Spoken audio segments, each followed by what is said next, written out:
ସାଙ୍ଗମାନେ ଅନୁଚିନ୍ତା ପ୍ରଭୁ ଦର୍ଶନ ଆନନ୍ଦ ଇନ୍ଦ୍ରପଦ ଠାରୁ ମଧ୍ୟ ଅଧିକ ହୋଇଥାଏ। କାହିଁକି ନା ସେହି ପରମାନନ୍ଦଙ୍କର ଦର୍ଶନ ଠାରୁ ଏ ପୃଥିବୀରେ ଅଧିକ ଆନନ୍ଦଦାୟକ ଆଉ କିଛି ନାହିଁ। ସମ୍ପର୍କ ସେହି ଲୋକ ସହିତ ଗଢ଼ିବା ଉଚିତ ଯିଏ ସମ୍ପର୍କର ମୂଲ୍ୟକୁ ବୁଝିଥାଏ, କିନ୍ତୁ ସମ୍ପର୍କ ସେହି ଲୋକ ସହିତ ଗଢ଼ାଯାଏ ନାହିଁ ଯେ ସମ୍ପର୍କକୁ କେବଳ ସ୍ୱାର୍ଥ ପାଇଁ ଗଢ଼ିଥାଏ। ଏହି ଜନ୍ମର ବନ୍ଧୁ ସମ୍ପର୍କ ସଂସାରକୁ ସମ୍ବଦ, ଅନ୍ୟ ଜନ୍ମର କ'ଣ ହେବ ହୋଇପାରେ ଏହା ଜଣା ନାହିଁ। ଏହା ଗୋଟିଏ ମାତ୍ର ଜନ୍ମର କଥା। ତେଣୁ କାହାର ମୃତ୍ୟୁରେ ଅଧିକ ଶୋକ କରିବାର ନାହିଁ କିମ୍ବା ଜନ୍ମରେ ଅଧିକ ଆନନ୍ଦିତ ହେବାର ନାହିଁ। ଏସବୁ ଈଶ୍ୱରଙ୍କ ଦ୍ୱାରା ନିର୍ଦ୍ଧାରିତ। ଜୀବନ ହେଉଛି ଯାହା ଜଙ୍ଗଲୀ ଫଳ, ଯାହା ତୁମ ପାଖରେ ପ୍ରତିଦିନ ପହଞ୍ଚିଥାଏ, ଯାହାକୁ ତୁମେ ପ୍ରତ୍ୟାହାର କର ବୋଲି ତା ପାଖରେ ଥିବା ଅସଲ ହୀରାକୁ ଆବିଷ୍କାର କରିପାର ନାହିଁ। ଯେ ସେ ହୀରାକୁ ଦୈବାତ ଆବିଷ୍କାର କରିପାରେ, ତାର ଲାଗି ଜୀବନର ଅର୍ଥ ସମ୍ପୂର୍ଣ୍ଣ ବଦଳି ଯାଇଥାଏ। ସାଙ୍ଗମାନେ ଆଜିର ଅନୁଚିନ୍ତା ଆପଣମାନଙ୍କୁ କେମିତି ଲାଗିଲା ନିଶ୍ଚିନ୍ତ କମେଣ୍ଟ ମାଧ୍ୟମରେ ଜଣାଇବେ। ଚ୍ୟାନେଲରେ ନୂଆ ଥିବେ ନିଶ୍ଚିନ୍ତ ସବସ୍କ୍ରାଇବ୍ କରିଦେବେ। ପାଖରେ ଥିବା ବେଲ୍ ଆଇକନ୍କୁ କ୍ଲିକ୍ କଲେ ମୁଁ ଅପଲୋଡ଼ କରୁଥିବା ଭିଡ଼ିଓଟି ଆପଣଙ୍କ ପାଖରେ ନିଶ୍ଚିନ୍ତ ପହଞ୍ଚିବ। ବର୍ତ୍ତମାନ ଦେଖିପାରୁଛନ୍ତି ସକାଳ 9ଟା 9:30 ହେଲାଣି। ତେଣୁ ସୂର୍ଯ୍ୟ ମହାପ୍ରଭୁ ମଧ୍ୟ ଦେଖାଦେଲେଣି। ସକାଳ ହାଲକା ହାଲକା ଝିପିଝିପି ବର୍ଷା ମଧ୍ୟ ଟିକେ ହେଇଗଲା। ଯାହା ନ୍ୟୁଜ୍ କହିଥିଲା 2-3 ଦିନ ବର୍ତ୍ତମାନ ଘଡ଼ଘଡ଼ି ସହ ବର୍ଷା ଅଛି ବୋଲି ସକାଳ ମଧ୍ୟ ହେଇଯାଇଛି। ତେଣୁ ଆଜିର ଏହି ଶୁଭ ସକାଳେ ସମସ୍ତଙ୍କୁ ସ୍ୱାଗତମ ସୁସ୍ୱାଗତମ ଜଣାଇ ଆରମ୍ଭ କରୁଛୁ ଆଉ ଏକ ନୂତନ ବ୍ଲଗ୍ଟିକୁ ଶେଷ ପର୍ଯ୍ୟନ୍ତ ଉପଭୋଗ କରିବେ ଏବଂ ଦେଖି ସାରିଲା ପରେ ଆପଣ ନିଶ୍ଚିନ୍ତ ଆପଣଙ୍କ ମତାମତ ଦେବାକୁ ଭୁଲିବେ ନାହିଁ। ଚାଲନ୍ତୁ ବ୍ଲଗ୍ଟିକୁ ଶେଷ ପର୍ଯ୍ୟନ୍ତ ଉପଭୋଗ କରିବା। ସାଙ୍ଗମାନେ ଅଲରେଡ଼ି ଦେଖିପାରୁଛନ୍ତି ଚିତ୍ରତଳା ନଦୀ କୂଳ କୋଠା, ସେଇ ଆଳୁ ଯେଉଁ ଲାଗିଥିଲା, କଖାରୁ ଲଗାଇଥିଲି ଯେଉଁ 2 ଟଙ୍କିଆ ମଞ୍ଜି, ଗୋଟା 2 ଟଙ୍କା ଲେଖା ମଞ୍ଜି କଖାରୁ ସବୁ ହେଇଛି। ଦେଖିପାରୁଛନ୍ତି ଆଜି 2ଟା ଖଣ୍ଡେ କଖାରୁ ନେବା, କଞ୍ଚା କଖାରୁ ଡାଲମା ହେବ।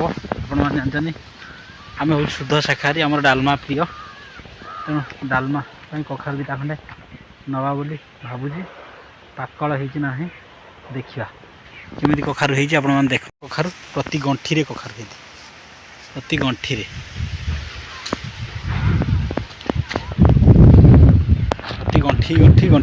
ଗଣ୍ଠି କଖାରୁ ହେଇଛି। 20 ଟଙ୍କାରେ 10ଟା ମଞ୍ଜି, 10ଟା ବୁଦା ହେଇଥିଲା। ଦେଖିବା କଖାରୁ 2ଟା ଖଣ୍ଡେ ନେବା। ବଢ଼ିଆ ହେଇଛି କଖାରୁ। ଆରେ କେତେଟା କଖାରୁ ହେଇଛି? 1 2 3 4 5 6 7 8 9 ସେଠି ଗୋଟେ ହେଇଛି ବଡ଼ କଖାରୁଟା 10, ସେଠି ଗୋଟେ 11 12 13 14 15 16 17 18 19 20 21 22 23 24ଟା କଖାରୁ ହେଇଛି। ମୁଁ 15ଟା ଗଣି ଯାଇଥିଲି, 24ଟା ହେଇଛି। ଆଉ ଏ ଛୋଟିଆ ଛୋଟିଆ କଷି ମଧ୍ୟ ହେଉଛି। ଦେଖିବା ଭାଇଙ୍କି ଡାକେ 2ଟା ଖଣ୍ଡେ କଖାରୁ ନେବା।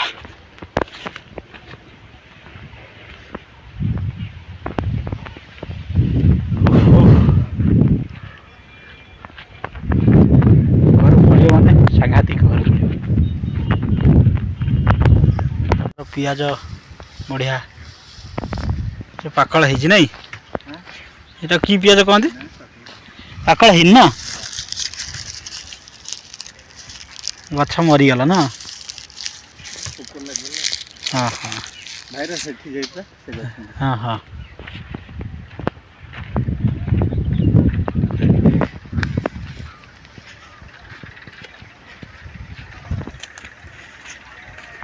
ଏ ଭାଇ ଏରିଆଙ୍କର ପିଆଜ କେମିତି ହେଇଛି এটা কমেন্ট মাধ্যমে জানি। এটা কি পিঁয়াজ কহନ୍ତି?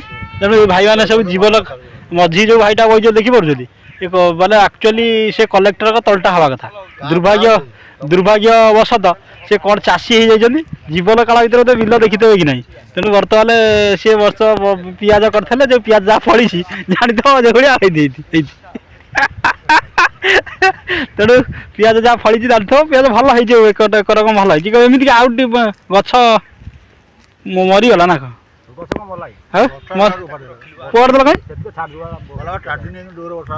ହଁ ବର୍ଷା ତ ପ୍ରବଳ ହବ 23 ତାରିଖ। କାଲି ବର୍ଷା ହେଇନି, କାଲି ଟିକେ ଟିକେ ଖାଲି ପକେଇ ହେଲା, ସକାଳୁ ଟିକେ ଝିପିଝିପି ହେଲା। ହେଲା ତେଣୁ ଚାଲ ସେଇବାଟେ ଚାଲ ଯିବା ବଇଛନ୍ତି ତ କ'ଣ ତାଙ୍କ ଘିଅରେ ବିମୁଡ଼ି ଖାଇଯାଉଛି ହଁ କୋଉଠି କେତେ ବାଟ ଯିବ ଆଣିକି ଆସ ଦେଖିଲେ ପିଆଜ କେମିତି ହେଇଛି କହିବେ ଖଣ୍ଡ ମଧ୍ୟ ପିଓର ଦେଶୀ ପିଆଜ ଏଇଟା ପିଓର ଦେଶୀ ପିଆଜ ଇଏ ଜାଣିପାରିଲ ଇଏ କ'ଣ ହଉଛି এটা ଦେଖିବେ ତ ଏଟା କି ପିଆଜ କୁହନ୍ତି କମେଣ୍ଟ ମାଧ୍ୟମରେ ଜଣେଇବେ। ହଉ ହୁନା ନା ଧରିଛନ୍ତି ଏ ଗାଁ ସାରା ନନା ତେଣୁ ଜାତିରେ ତାଙ୍କର ହେଉଛି କ'ଣ ଖଣ୍ଡାୟତ ନାୟକ କିନ୍ତୁ ଗାଁ ସାରା ନନା ଟୋକାଠୁ ବୁଢ଼ା ପର୍ଯ୍ୟନ୍ତ ତାକୁ ନନା ଡାକନ୍ତି ତେଣୁ ପ୍ରଖ୍ୟାତ କ୍ରିକେଟ ଖେଳାଳି ପୂର୍ବରୁ ଥିଲେ ଆପଣ ଦେଖିଥିବେ ଆଉ ବର୍ତ୍ତମାନ ସେ ପିଆଜ ଚାଷ କରିଛନ୍ତି ପିଆଜ ଚାଷ ତାଙ୍କର କେମିତି ହେଇଛି ଆପଣମାନେ କମେଣ୍ଟରେ ଜଣେଇବେ ଦେଖିପାରୁଛନ୍ତି କେମିତି ଫାଁ ହେଇକିରି ବଇଛନ୍ତି ଦିନ 12ଟା ବାଜିନି କାଳିଆ ପାଗ ଆଧରେ ସେ ହତା ଇଏ କି ଚାଷ କରିବେ ହଉ ହେଲା ଆଉ ଠିକ୍ ଅଛି ସାଙ୍ଗମାନେ କହିବେ ଏଇଟା କି ପିଆଜ ନାଁ କ'ଣ ଆଉ ପିଆଜ ତାଙ୍କର କେମିତି ହେଇଛି ଦେଖିପାରୁଛନ୍ତି ଆଜି କଞ୍ଚା କଖାରୁ ଦୁଇଟା ନେବା ଆଉ ଡାଲମା ହେବ ଘରେ କଞ୍ଚା କଖାରୁ ଡାଲମା ଆଜି ହେବ ପୁରା ବଢ଼ିଆ ହେଇଛି ତେଣୁ ମୁଁ ସେଇଥିପାଇଁ ଆଜି ଆସିଥିଲି କଞ୍ଚା କଖାରୁ ଦୁଇଟା ନେଇଯିବା।